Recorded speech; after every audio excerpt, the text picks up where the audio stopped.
कहानी करगिल के योद्धाओं की। कैप्टन सौरभ कालिया थे करगिल के पहले शहीद। पाकिस्तान ने शहीद कैप्टन कालिया के शव के साथ की थी बर्बरता। चेहरे पर ना आंखें थी ना कान। आज का दिन भारतीयों के लिए गौरव का दिन है। शौर्य दिवस है, विजय दिवस है। ठीक 21 साल पहले 26 जुलाई 1999 को भारतीय जाबाजों ने करगिल फतह किया था और पाकिस्तान को पटकनी दी थी। करीब 2 महीने तक चले युद्ध में भारत के 527 जवानों ने अपनी शहादत दी थी। आज देश इन अमर जवानों की शहादत को नमन कर रहा है, उनकी शौर्य गाथा का गुणगान कर रहा है। इस मौके पर हम आपके लिए लेकर आए हैं करगिल के 3 शूरवीरों की कहानी। करगिल लड़ाई के पहले शहीद थे कैप्टन सौरभ कालिया। कैप्टन सौरभ कालिया करगिल वार के पहले शहीद थे। उनके साथ 5 और जवानों ने अपनी कुर्बानी दी थी। दरअसल 3 मई 1999 को एक चरवाहे ने करगिल की ऊंची चोटियों पर कुछ पाकिस्तानी सैनिकों को देखा और इंडियन आर्मी को जानकारी दी।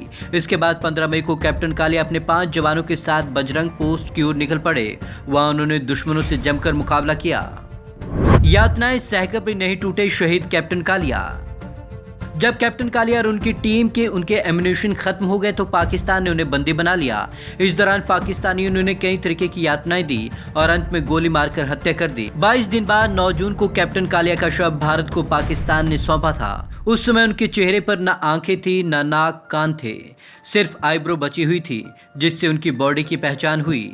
कैप्टन मनोज पांडे का जन्म यूपी के सीतापुर जिले में 25 जून 1975 को हुआ था। 12वीं के बाद उन्होंने एनडीए की परीक्षा पास की और ट्रेनिंग के बाद 11 गोरखा राइफल में पहली पोस्टिंग मिली। पाकिस्तान के 4 बंकरों को किया था तबाह। करगिल युद्ध के दौरान उन्हें 3 जुलाई 1999 को खालूबार चोटी पर कब्जा करने का टारगेट मिला। चोटी पर पहुंचने के बाद उन्होंने पाकिस्तानियों के साथ जमकर मुकाबला किया और एक के बाद एक कई दुश्मनों को मार गिराया। इस दौरान उन्हें गोली लग गई, लेकिन उसके बाद भी उन्होंने हार नहीं मानी और अंतिम सांस लेने से पहले पाकिस्तान के 4 बंकरों को तबाह कर दिया। 3 जुलाई 1999 को वो शहीद हो गए। उन्हें मरणोपरांत परमवीर चक्र दिया गया। कैप्टन विजयन थापर। कैप्टन विजयन थापर का जन्म 26 जनवरी 1976 को हुआ था। उनका फैमिली बैकग्राउंड आर्मी से था। परदादा डॉक्टर कैप्टन करताराम थापर, दादा जेएस थापर और पिता कर्नल वीएन थापर सब के सब फौज में थे।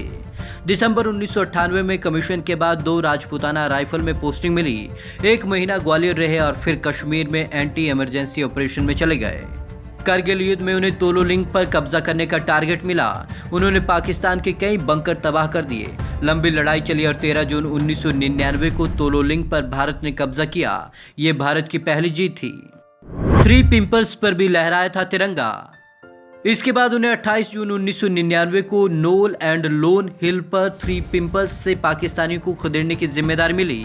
इस युद्ध में भारत ने अपने कई सैनिकों को खोया, लेकिन 29 जून को हमारी फौज ने 3 पिंपल्स पर तिरंगा फहराया था। कैप्टन थापर 29 जून 1999 को शहीद हो गए। उन्हें मरणोपरांत वीर चक्र दिया गया। विजयंत ने अपने परिवार को लिखे आखिरी खत में कहा था, वे जहां लड़ रहे हैं उस जगह को आकर जरूर देखना। बेटी की बात रखने के लिए आज भी उनके पिता हर साल उस जगह जाते हैं जहां विजयंत ने आखिरी सांसें ली थी। Bureau report, Punjab Kesari TV, Chandigarh.